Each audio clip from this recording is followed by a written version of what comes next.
you all thought of an example of something that's happened? Is there anybody that wants to share an example of violent extremism that's happened to them, that they know, or not to them, but within their kind of own communities? I don't know, I was going to ask.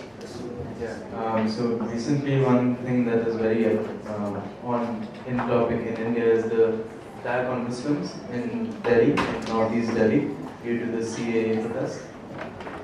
So because of that, there's a lot of political approval and motivation and implications involved. So I think that constitutes violent extremism. Yeah, that is definitely an example of violent extremism. Over here? With me, I've seen it within the communities where you find in a very poor community where they just have a basic clinic or a basic library and they're protesting for, and they'd like to have more facilities than them. Then they start protesting, but within that protest they burn down the existing infrastructure. Yeah, that's a great example. I'm just going to take one from each table first, and then...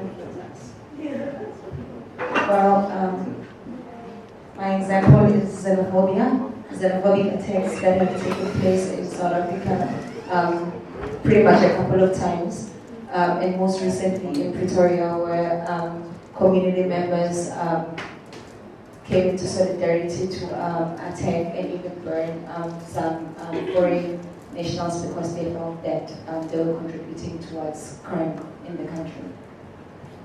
Right, thank you. That's a really good example. Anyone over here?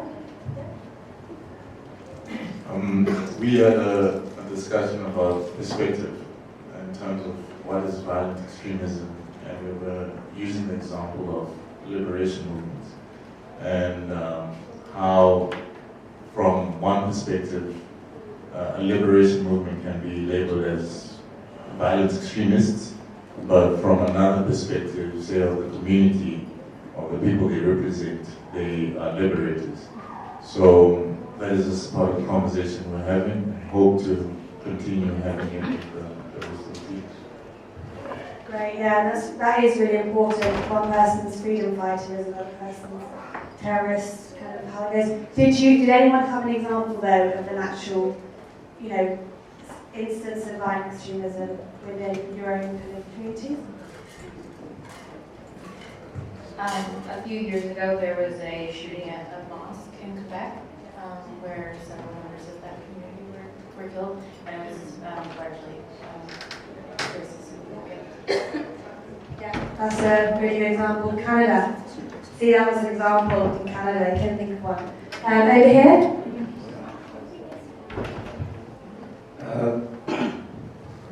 Currently, by saying I'm referring to my community. It's subjected to violent extremism from the part of the government and pro-independence fighters. It's something we've been living for, this is the 4th year. I come from Cameroon, and we have a colonial history from 2 colonial masters that gave us different cultural beliefs. And let me use this opportunity to highlight this. There have been, over the years, we started in the French section, or gained its independence in 1960, while the English section was given the option to gain independence in 1961 by either joining French part, which was called French Cameroon, or Nigeria, and they chose to join the French part, which gave birth to federal system, the East and West Cameroon that came together, and that the federal system existed until 1970. There is a lot behind it, but at some point in 1970, the government in place, which is predominantly French, scraped off the federal system and switched into unitary state. This has, in the course of time, everything that has been happening had people who were opposing what was happening, and in the early years, those who had their views were either thrown to jails, sent on exile, or exiled themselves or killed. So in 2016, I've been a teacher, and I was worried when this was evolving. In 2016, it started as a student strike in the University of Buea.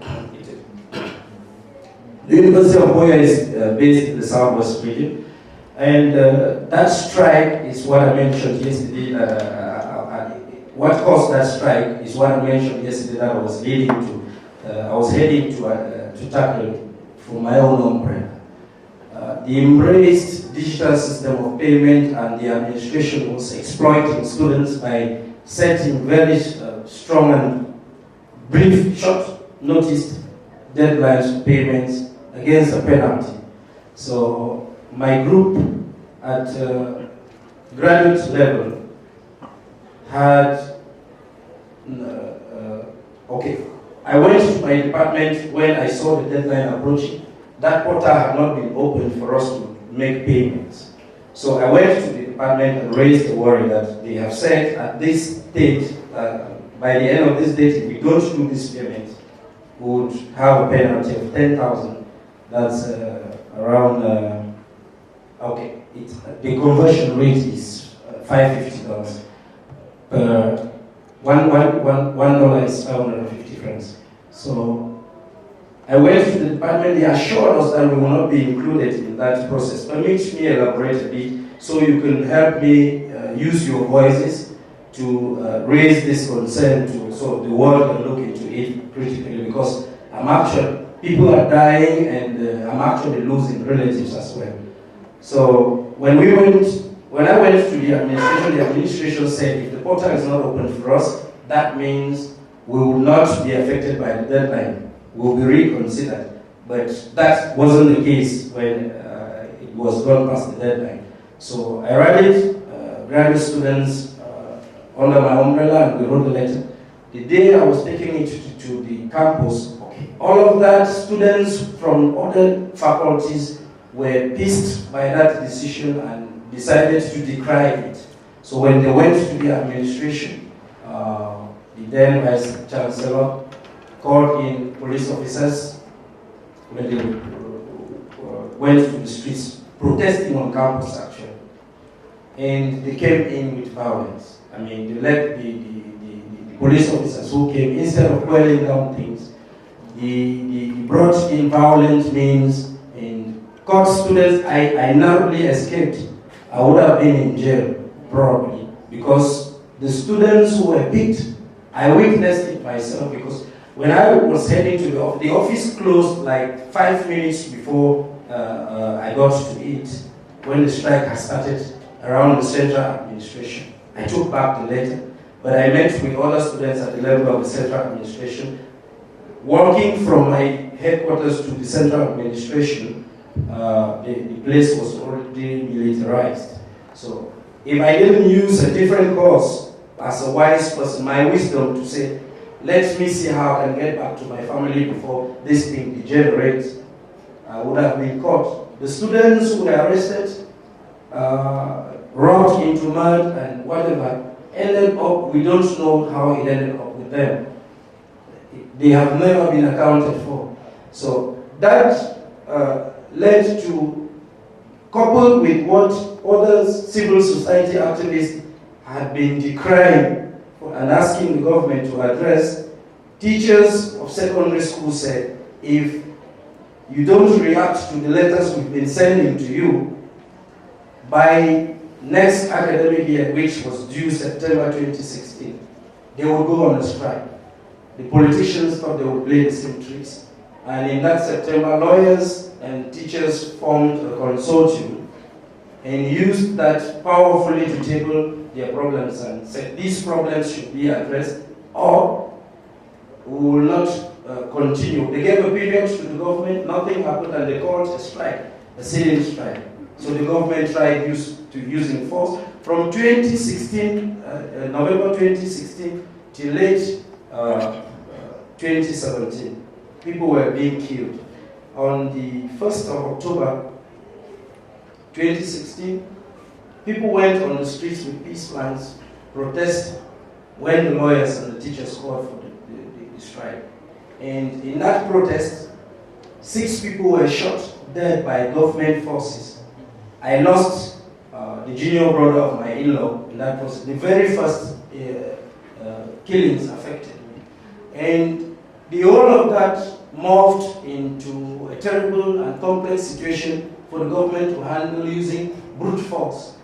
As many people were aware of the changes, of the difficulties, and they were pissed off with the living conditions. So the lawyers and the teachers kept pressing forth for something to change. And instead of yielding or responding to those requests positively, when the government saw that intimidation couldn't work, they decided to dismantle that consortium by banning it and throwing the leaders into jail. Story got short. That has changed. In 2017, the killing of civilians increased. Government forces, I'm testifying because I lived on the ground. Government forces started burning villages when they saw that the arrest of the leaders of the consortium and dissolving that consortium didn't address the problems. They wanted to instill fear into the population and started by burning down villages. As we speak, the last record I checked, 240 villages have been burnt by military forces, trapped. And we've been trying, fear caught me, and that's how I left my university and looked for a way to study elsewhere. But as I have the opportunity to study elsewhere, 800,000 of my brothers, English speakers, are out of school. It's a generation, I don't know what is being formed for that part of the society. And what has been going on is have people talk and say have dialogue, meaningful dialogue. And I'm hoping to gain, like I was asking Prof a little while, the techniques that he used during apartheid, or people used during apartheid, to brave the prevailing situations and preach peace. Because the situation is devastating now. As we speak, the last death that was caused, this one was caused by pro-independence armed groups, was on the 8th of March, while they were celebrating that Women's Day in the town of Bamenda, where I come from. A bomb, locally fabricated, explosive, destroyed about 10 men in uniform. That is extreme violence that I am witnessing and my people are witnessing. Sitting in the Association of Commonwealth, like pleading to the powers that be. Even the Commonwealth Day we were celebrating, I'm sure you are aware of. People were arrested in London because they protested. That protest is because of what we are going through. If I didn't express this during the Commonwealth Day, it's because I want to approach it in a more civic way. Otherwise, I don't feel proud talking to a politician. I met with the High Commissioner of my country at the Commonwealth Day ground celebration, and one of the participants, after listening to this story, came to him and asked the question while we were standing on the table. He evaded it and said, "You will not understand, go into history and find out." I thank you so much for sharing. But there is a panel after lunch with apartheid activists as well, so that would also be a good opportunity to talk to them about the way they've, how that's affected them. But what's happened in Cameroon is a really interesting thing in terms of violent extremism as well, because also when people peacefully protest and they're not being listened to, that can also be when things turn. So university activism as well, protests by students, often isn't being listened to. I'm going to have to move on, but let's chat about it a bit more at the end. But thank you so much for sharing, all of you. So moving on now a little bit, and I will get you guys to discuss again your personal scenarios and looking at those more depth. So bear with me, but I'm just going to tell you a little bit about the difference between counter-terrorism and counter-violent extremism. So we've talked a little bit about instances of violent extremism within our own communities, and it is a very complex, very important issue, and it can be very, it's important to look at violent extremism, to whom and why and things like that. So just to give you guys a bit of context about the work that we do in countering that violent extremism, is that it is different from counter-terrorism, the work that we do.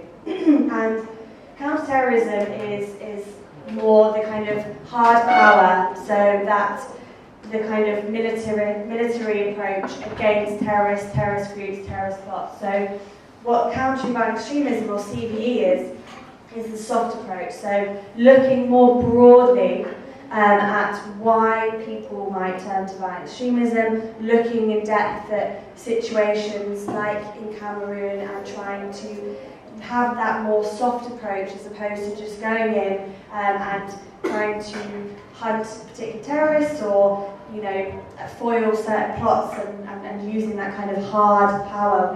We try and look at kind of this soft power approach, and that is why it's different to counter-terrorism, but often meshes in or goes hand in hand with counter-terrorism. So it's about emphasising that cultural and social empowerment, it's about working on the ground, and it's about looking at the kind of broader scenarios and cultural factors that lead to violent extremism. So that's what I do. It's a whole of society approach addressing the root causes of violent extremism or terrorism. P/CVE, I've heard you probably use it a few times. It's preventing or countering violent extremism. To state the obvious, preventing is that kind of proactive, and countering is reactive. To look at those, structural, economic, political, social grievances that lead to radicalisation, and looking again at both sides of that coin.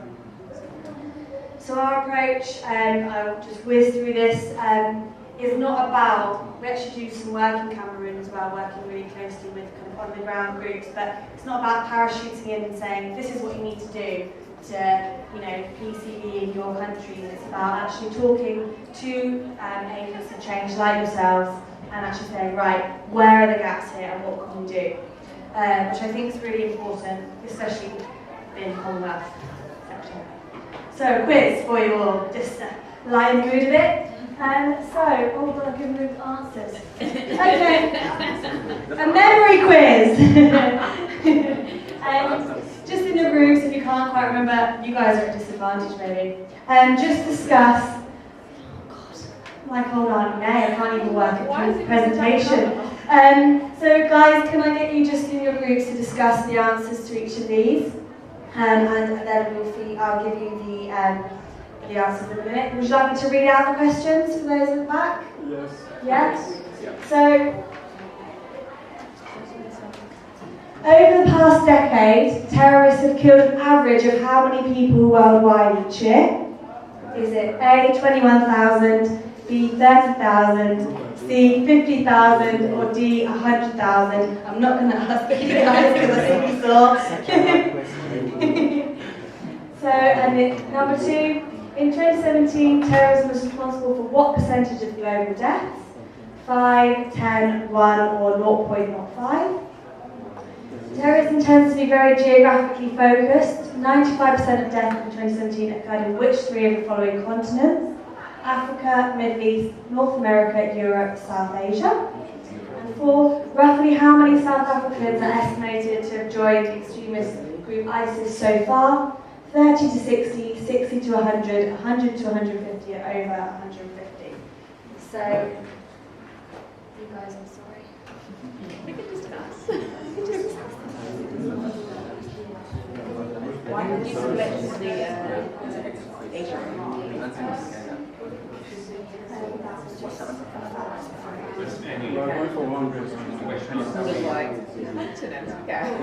Okay, following region. This is more of a Why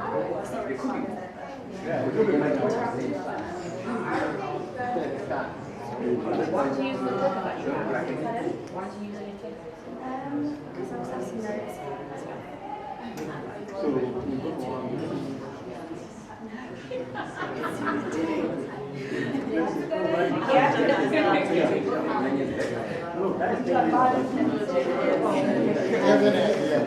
I think the third one, the third question.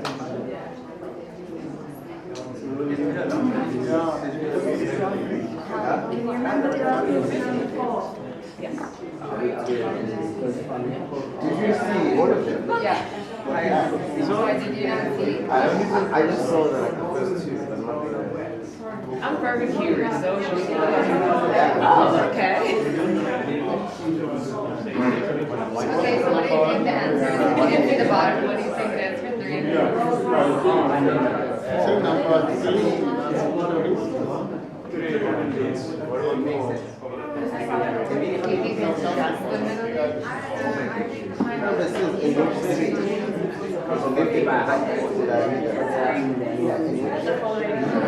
Choose 3 out of 4. Yeah. Well, this is for like 10 years.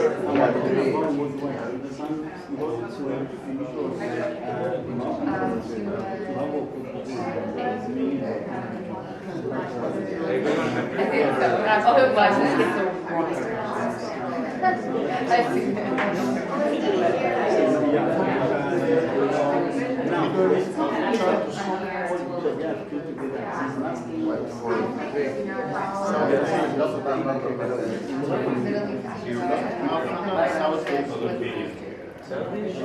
Doesn't have that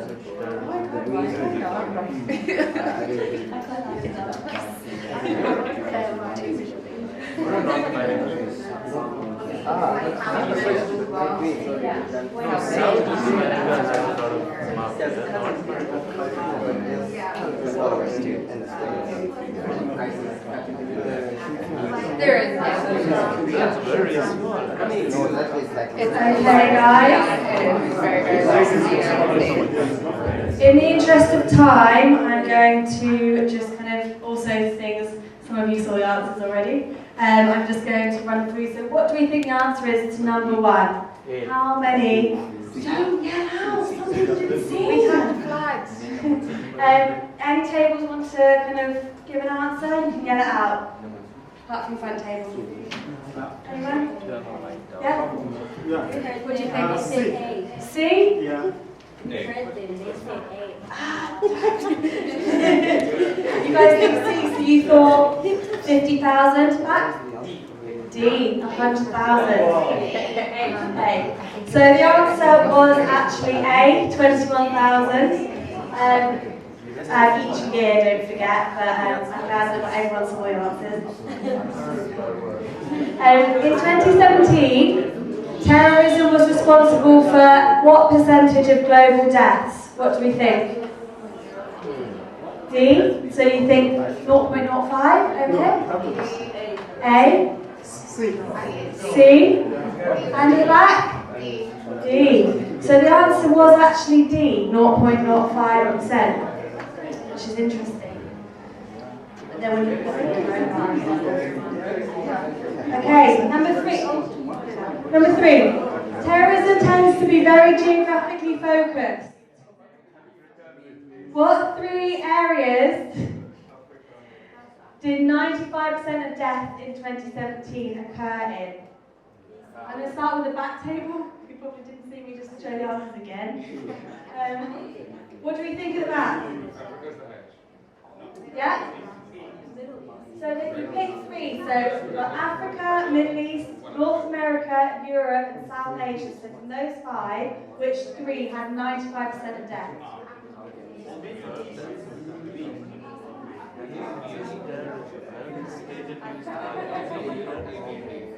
The Middle East, Middle East, 2 more. Africa, and South Asia.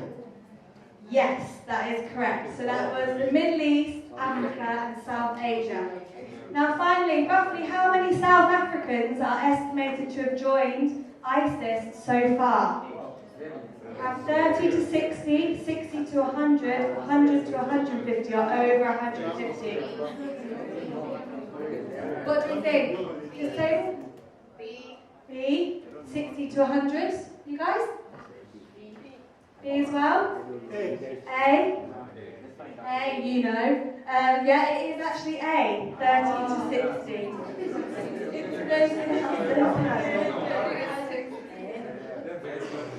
Okay, moving on.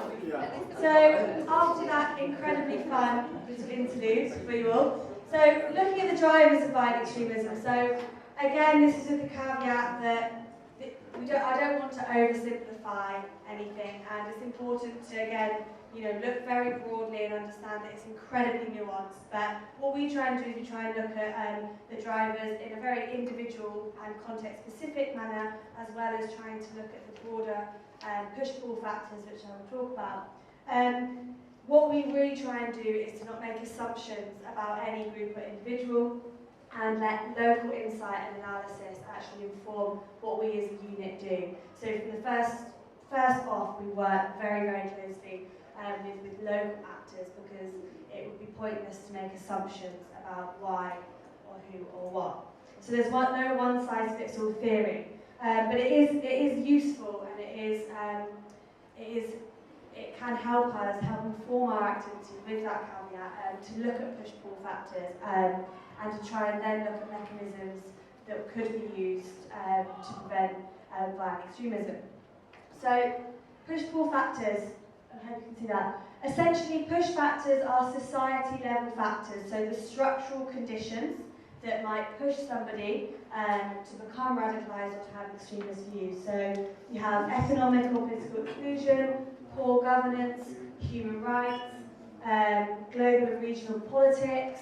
What might be those broader societal reasons that push somebody into becoming a violent extremist? Then you have pull factors, so individual incentives. So what's pulled someone towards violent extremist action? So family relationships, kinship, heroism, adventure, economic gain, purpose, legitimacy, things like that.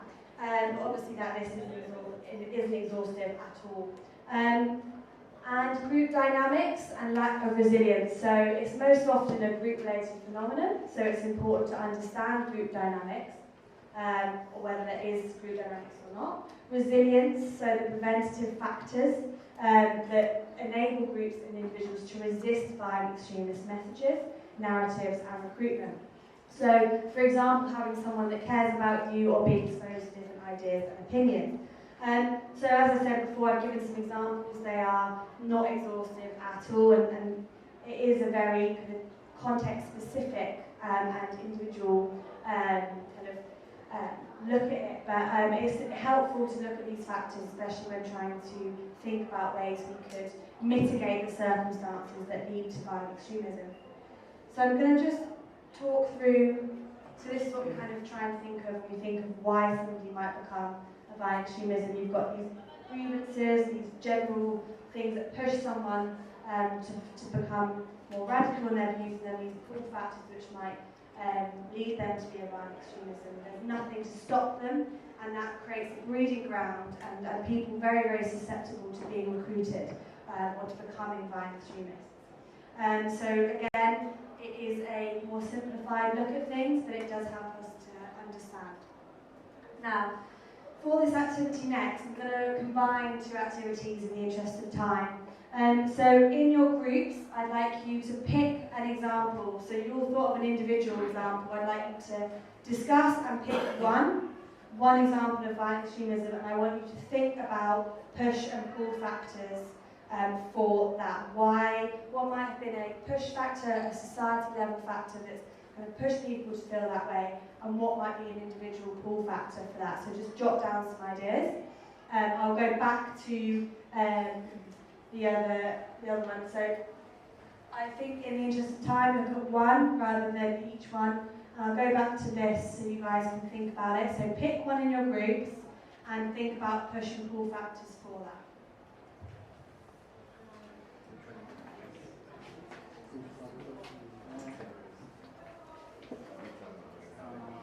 What did you guys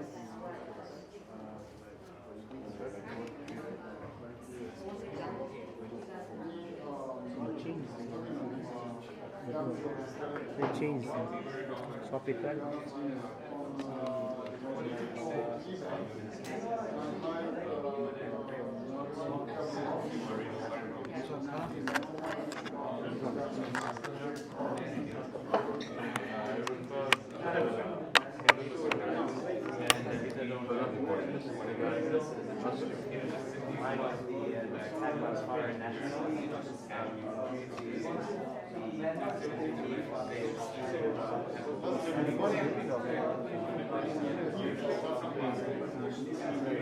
Here. Oh, sorry.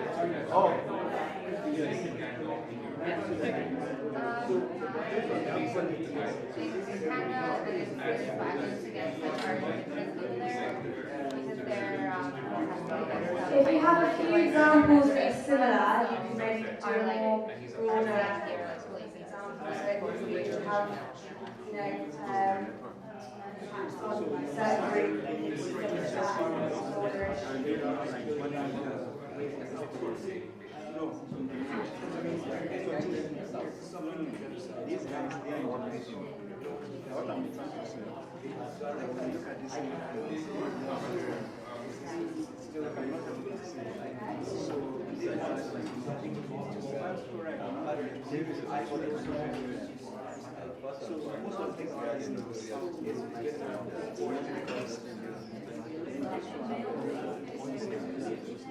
So definitely we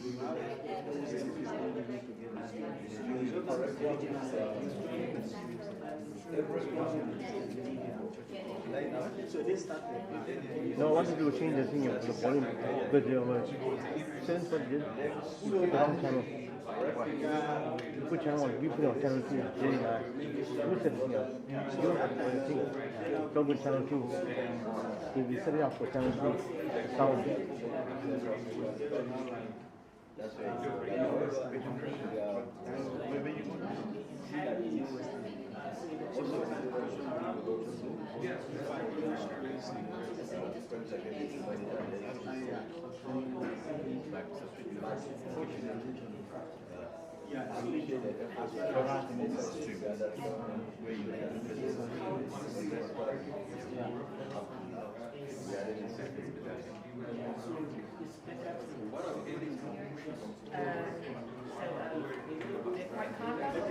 moment.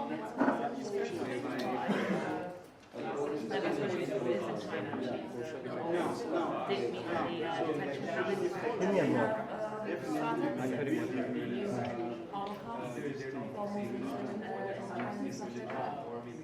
I feel that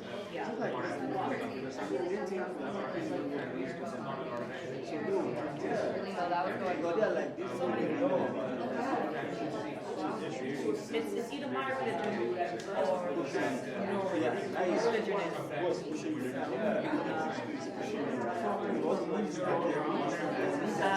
One that we can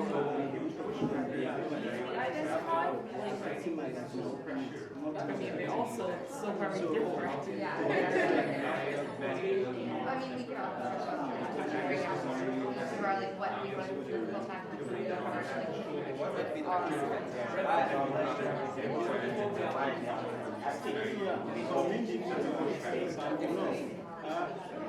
so maybe that they're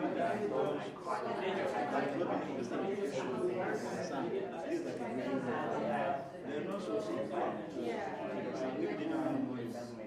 I mean, I can like because it's just follow things like how we do digital people using the garbage and just in most countries, citizens have been pushed until it's just makes that it's not I feel like seeing from that perspective, so not going to say, I don't understand why they would be applied.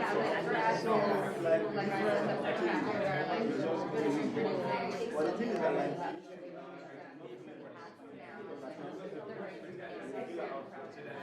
how people are justifying it to themselves, and then it falls back to why they the oil companies are really wanting to like put it back. so you see there are different stories. So just depending on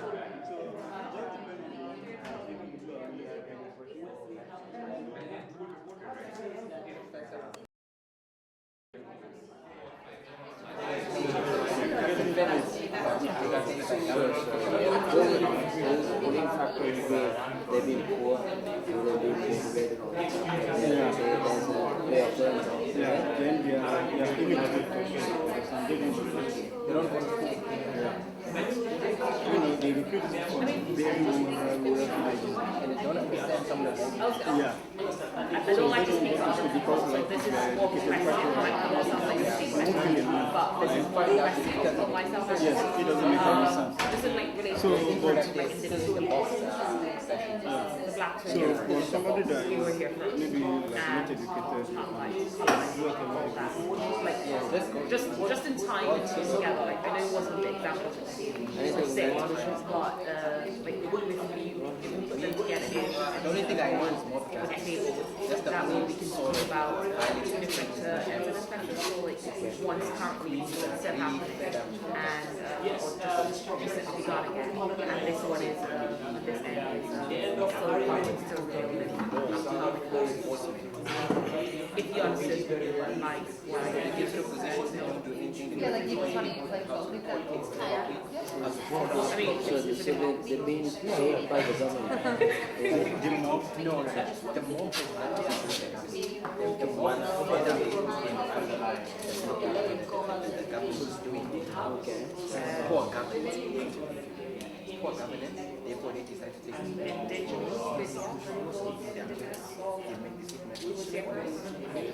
if they find out something now that everything goes urban areas don't find it because they want to eliminate the we are actually eliminate what? For example, yes,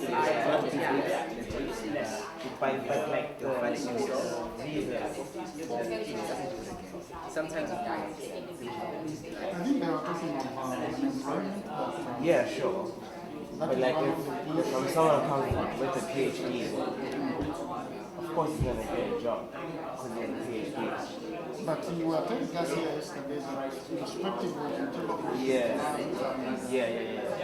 So you are not guaranteed of getting a job. Yeah, so now that means one might think that the jobs are being given to people who are not national, so let them go away.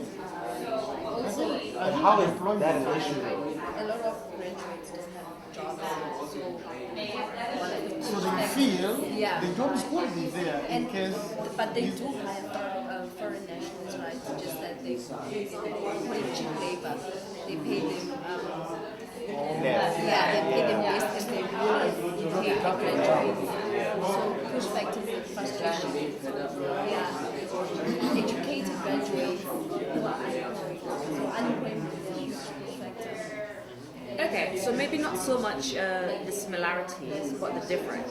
So here it is that they're trying to keep their land, and here it is that in the sense that you're trying to keep the land, but at the same time, you get what I'm saying. Like, it sounds right in my head, I'm not saying it right out loud. So it's comparing and contrasting. The major push factor is unemployment to the phobia. So then you can land same conversation, and they're all about so when the government is trying to expropriate but without compensation. So they're not going to buy so it's a bit of You can argue taking back what's yours, but at the same time, who you're taking it from may not the person who would have been who perpetrated whatever back then. So like it's come up in class in discussions when I was studying. But no? So we have unemployment, we have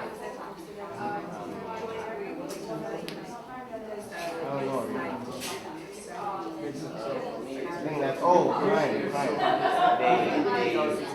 They are blaming most of the crime that happens here on foreign nationals.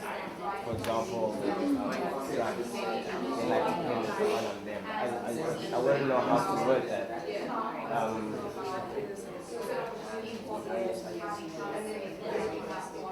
Just put it as it is. Yeah, I'll just put it as it is. And in Canada, it's week. Yeah. Never related. Let's just keep with one example. Like, I feel like they're two very different situations.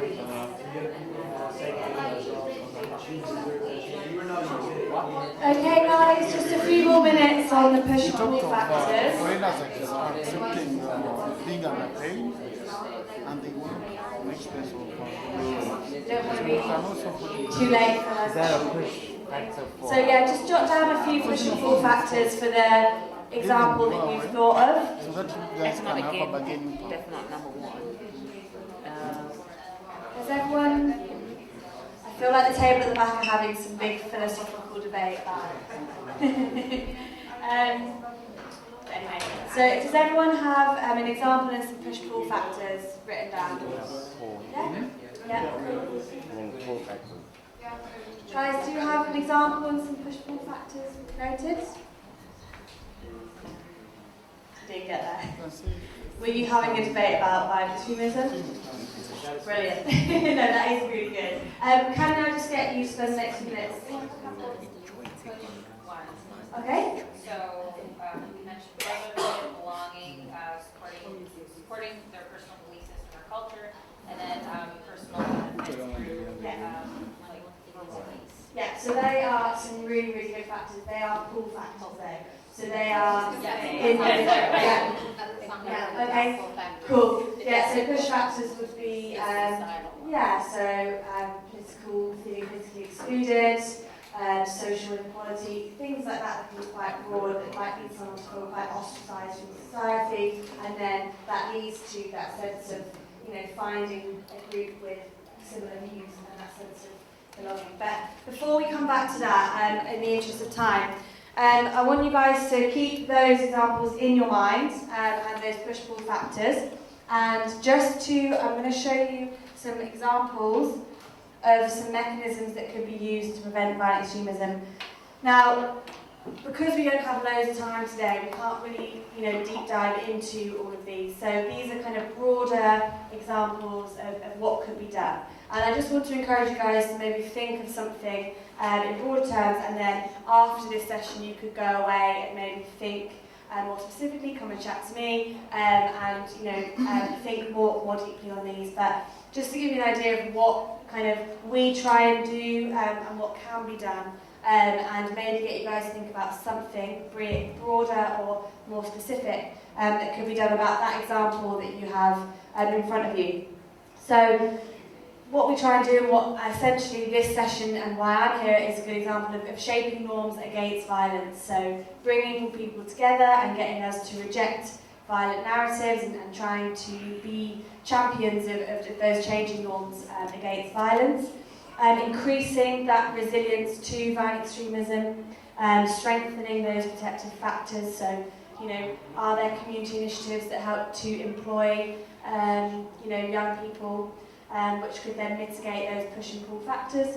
Addressing the structural conditions that drive violent extremism. So, obviously, our little four-man CVE unit can't go in somewhere and just address the structural issues that have led to violent extremism, but looking at kind of more localised initiatives. Okay, if there's unemployment, how can we support an initiative? If people feel very divided and there's a real lack of social cohesion, can we facilitate a forum where people can talk to one another, for example?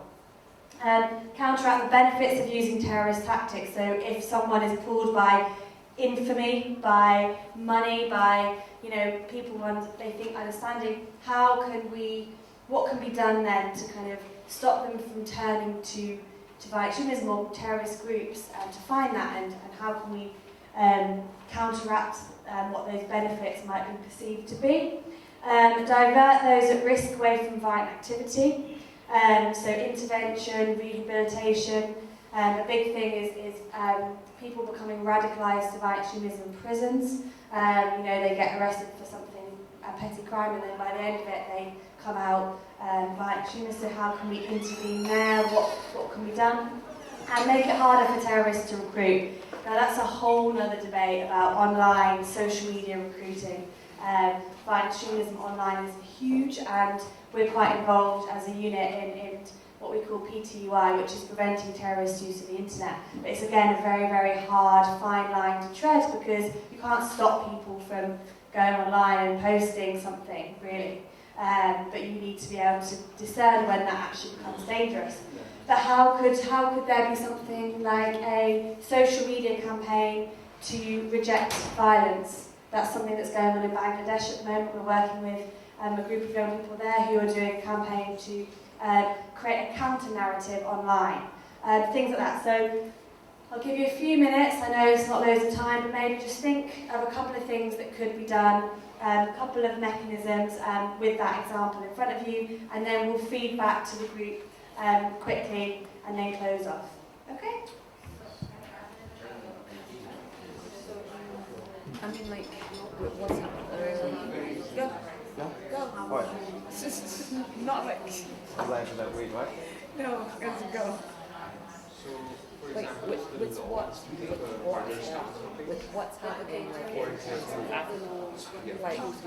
is it that, I mean, people are always not involved, is it that, if it is that they had more information or clarity, let's say, table, these are the stats, these are the facts, they aren't being given preference, or they aren't this, they aren't that, like, do you think that would help? So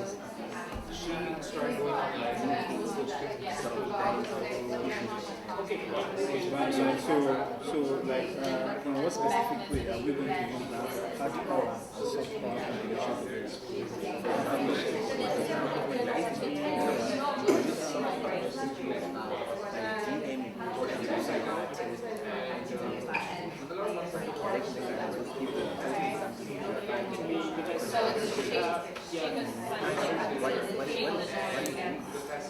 and soft power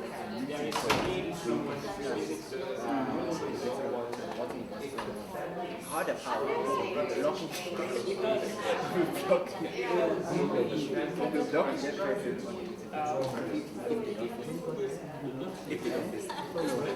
that's why it's self-definition.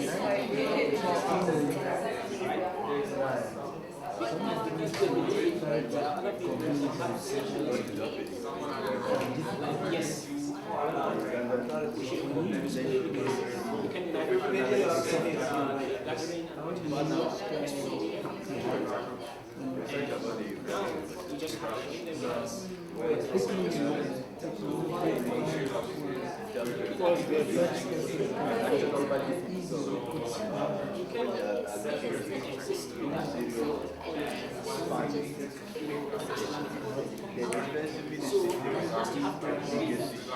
That's when institutions like Facebook turn up about anything that is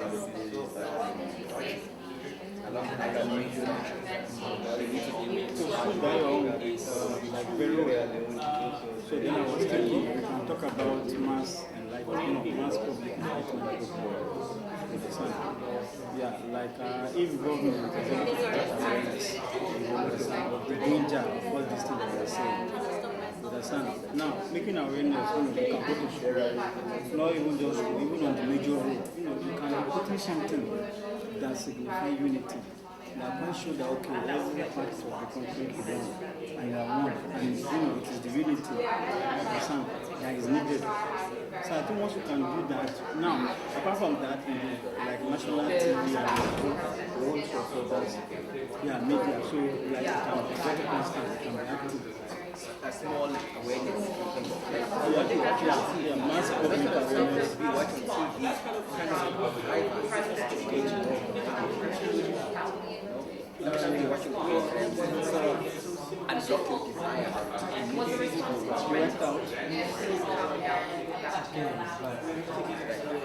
Sometimes when you watch on TV, what makes you think that you have the right to take a life?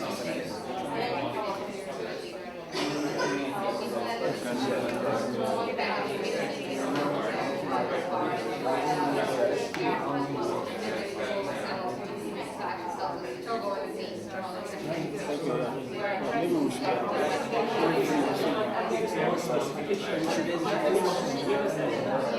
So now, part of the mechanism, so we talk about mass and likeness to the like for example, in Nigeria, so why some people are into this terrorism because it's like, understand, even our government are not doing enough. Understand, to some kind of make sure that people are aware, of the dangers. Like for example now, like when you go to do some of the take like government sponsored program to the school, understand, like preaching oneness to them, letting them know why maybe being a country is better off, understand, rather than destroying your own country. So just wrap up your conversation. Even apart from like maybe the major highways. Now lunch is going to be on time. Something. So I don't want to hold you up at all. Are you guys still philosophizing? Okay, I'll come back to you.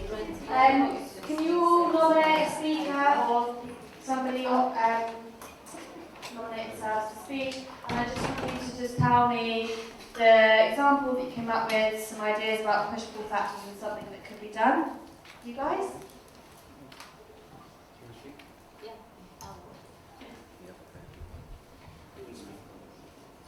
Hello everyone. Our topic is, we discussed xenophobic attacks, especially in South Africa, and we discussed a couple of push factors.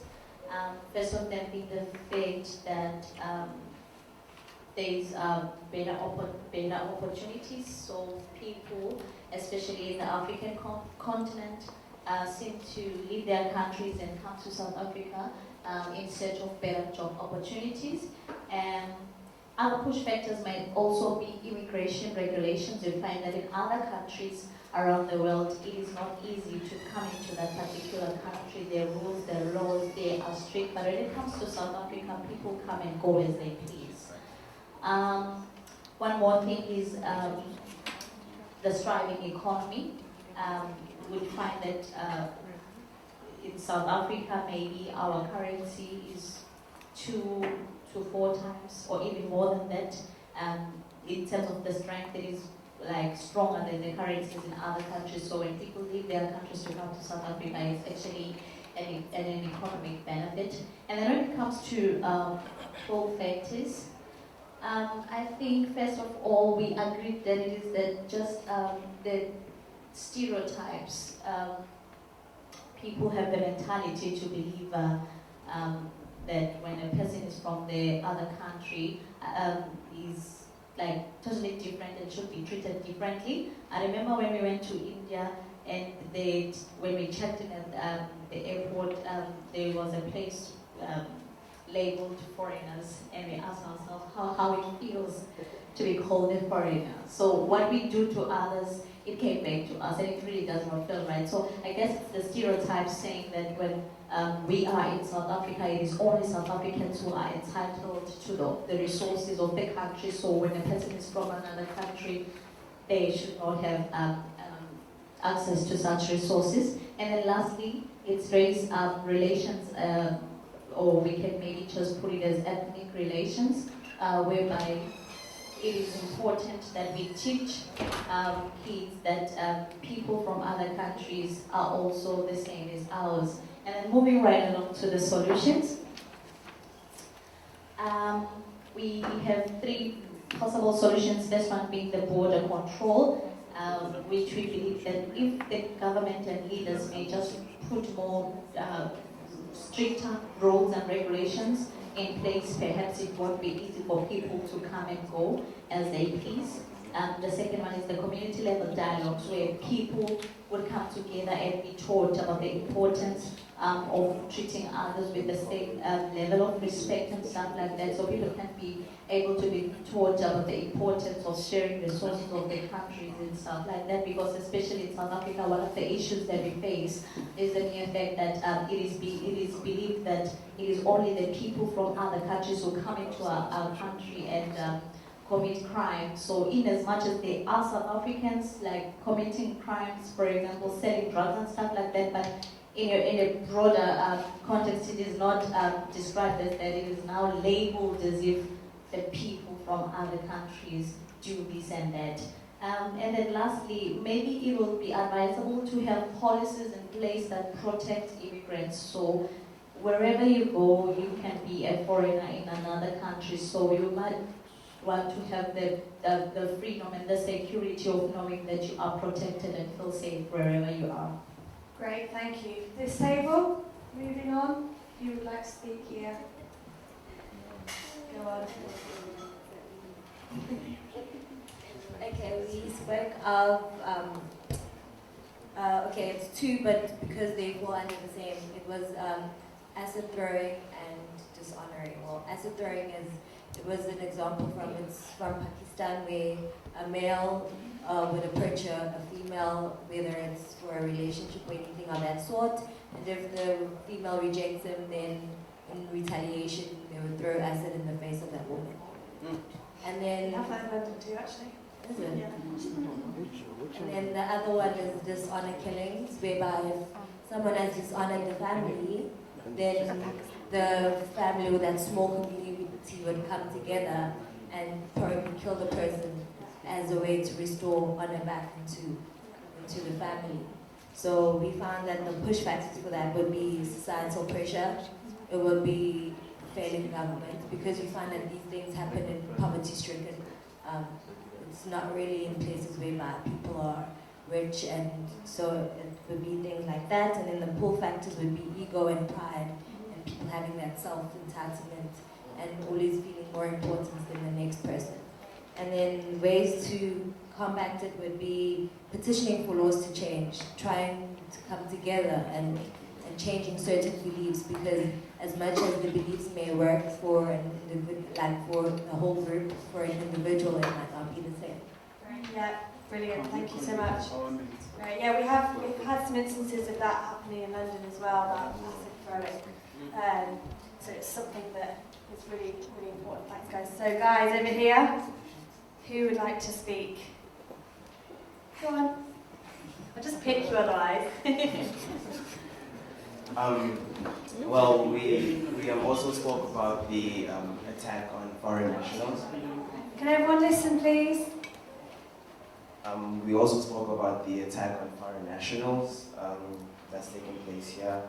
And some of the push factors that we spoke about was basically the same as on theirs, where the unemployment rate is very bad. So they tend to blame that on foreign nationals stealing jobs, and the crime rates as well, where a lot of the crime is being pinned on these foreign nationals.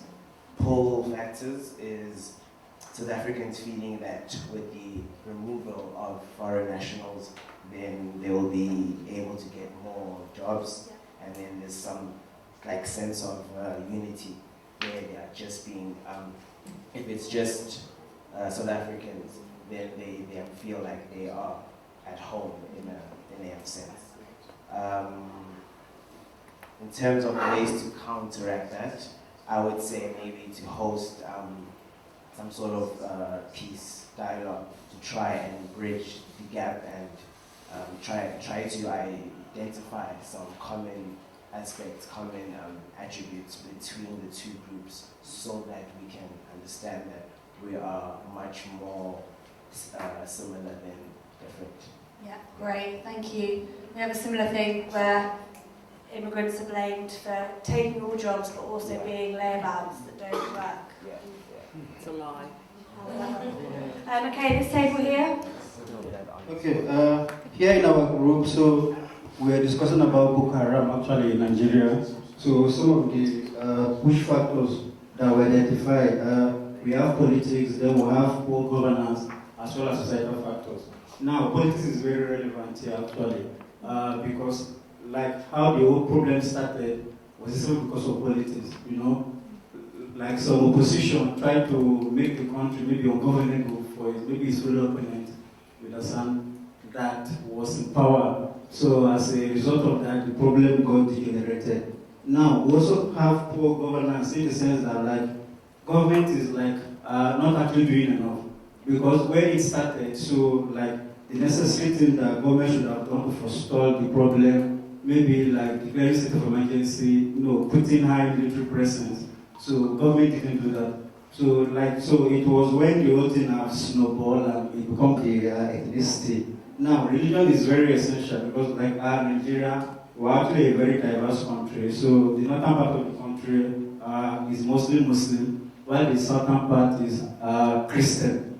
So because of that, so when this thing started, because now people from like the northern part actually, so this is where the Boko Haram stuff started. So they were like burning churches and attacking Christians. So but as time goes on, so the thing even now snowball, like they are attacking churches, even Muslim. So that's why religion is very important there. Then the ethnicity aspect of it also, is quite very relevant also. Because some of them will just believe that like these people, the Southerners, like they don't belong in this or northern part of the region. So they should maybe just go. Then part of the mechanism that we identify here, we have mass public enlightenment program. So we believe that the government can do enough by enlightening people. Like you can sponsor some program, you can even like sponsor some school activities whereby you just have some people just go to rural schools. Talk to them, then you make them see the evil, but they don't have money. So somebody will just come and go, okay, do this for me, I'll give you like $100. So because of that, so automatically he will be joining because this is money that doesn't even have food at the first place. So I know whoever is hungry, definitely he or she can do anything to survive. Yeah, thank you so much. That was really, really interesting.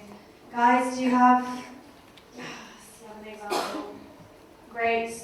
Yeah, actually, I will speak because we literally discussed about Boko Haram, but with like clear and a little bit, advancing what my brother over there has said, because I am from the north, and their history, I think the activities started around 2009 officially, but it was started since 2003, unofficially, in the sense that it is their psychology and belief that people should not go to school, like Boko Haram. Boko means Western education, and Haram means forbidden. So there are other people who believe that, and their argument is that because in Western schools there are a mix of gender, and it is forbidden in Islam for like two different genders to exist in the same place and what have you. So, and this campaign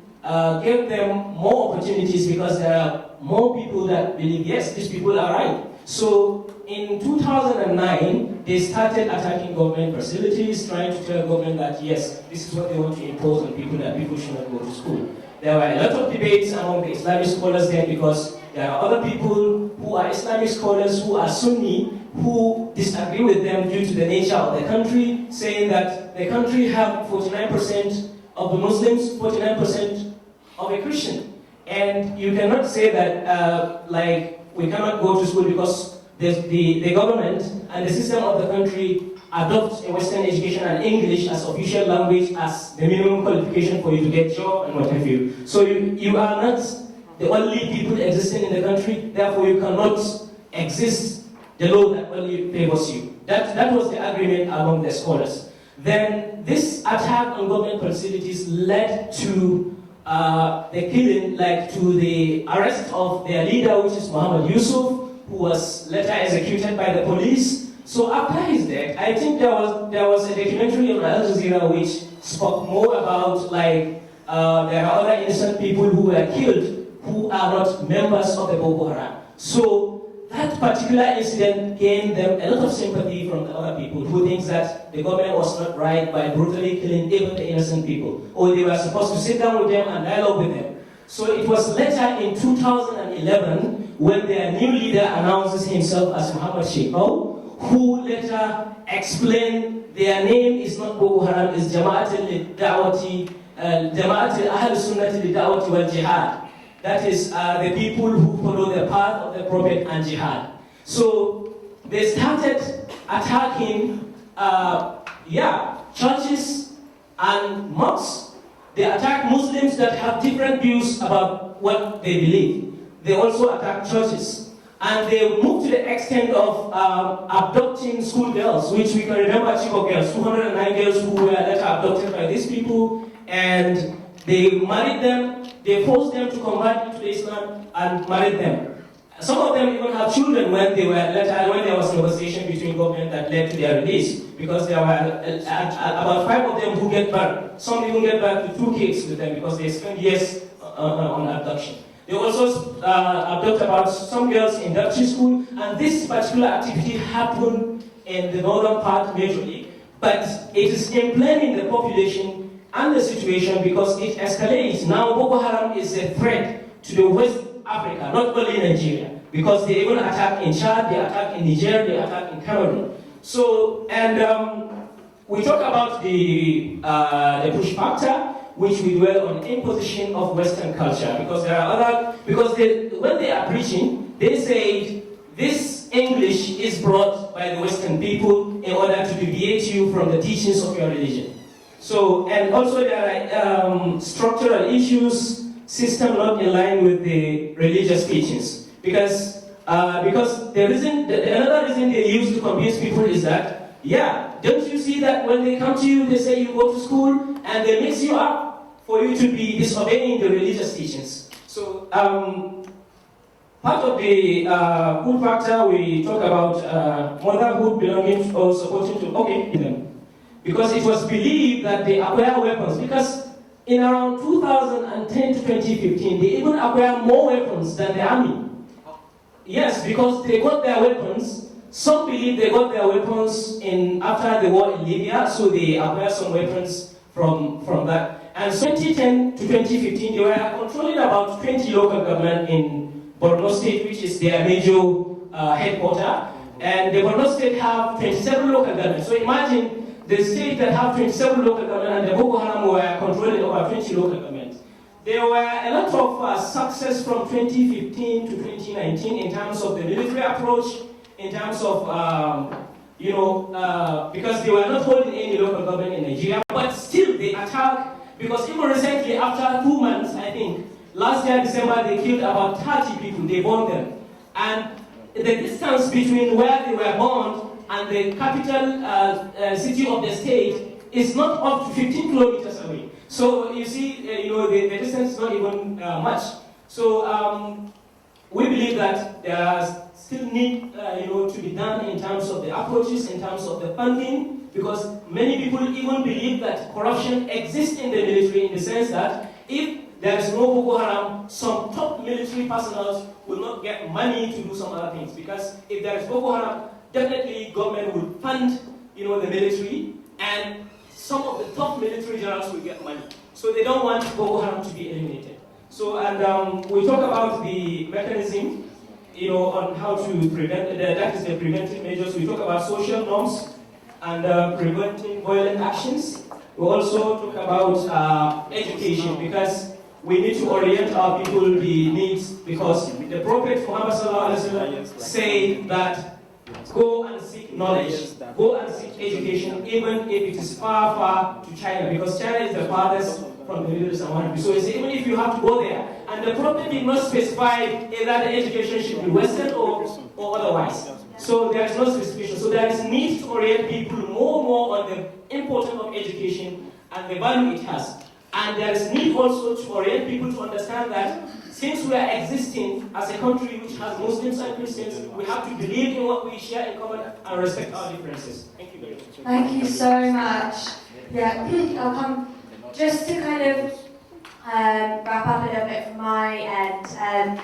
Thank you all so much for participating and for the really kind of passionate. Last question, please. Yeah, I'll just wrap up the kind of passionate contributions and everyone kind of sitting through that. And I know it was a bit of a whistle-stop kind of tour of what I do and those kind of themes. So do feel free to kind of chat to me, or I'll put my contact details up on there, and feel free to get in touch. But yes, I just wanted to thank you guys. Did you want to contribute something further? Yeah, question. Well, we'll start with you and then you, okay? Okay, mine is just like a form of question. We are talking about counter-terrorism and we are also talking about like counter-violent extremism. Yeah. So now the question is that like in Nigeria, when this Boko Haram first started there, so like the government was trying to maybe treat the issue with a kid glove. Like then what the government was trying to do, like the first operation that was launched then was some kind of called Operation Zaman Lafia. Now what Zaman Lafia means is that let's live peacefully. Yeah. You understand? So meaning that like we are trying carrot and stick approach. So but as the thing got degenerated, then the government now like changed the military strategy. So with that one, they now call it Operation Lafia Dole, meaning peace must return. So now the question is that like, so when we are having this kind of problem, so which one is like better? Is it the hard power, which is the counterterrorism, or is it the soft power approach, which is the counter-violent extremism? And in which like specific cases do we get to use which? Yeah, that's a really good question, and I think my answer to that would be that actually both are really, really important. So you have to have obviously that military approach, especially with situations like Boko Haram. You need to react in a military manner as well. You need to have that counter-terrorism approach. But what happens if Boko Haram are defeated or they are weakened to the point where they